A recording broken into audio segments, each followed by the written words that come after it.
网络上有这样一个热点话题，说为什么高铁上的人很安静，而火车上的人却叽叽喳喳的。有这样一个高赞回答是这样说的，他说，因为高铁上坐的是儿女，而火车上坐的是父母。高铁是理想，火车是归途。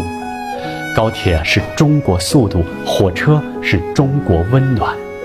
高铁很快，快得让你记不起邻座的样子，而火车很慢，慢的可以让你听一个人讲述完他一生的故事。高铁是朝九晚五的奔波，而火车是人间烟火的重逢。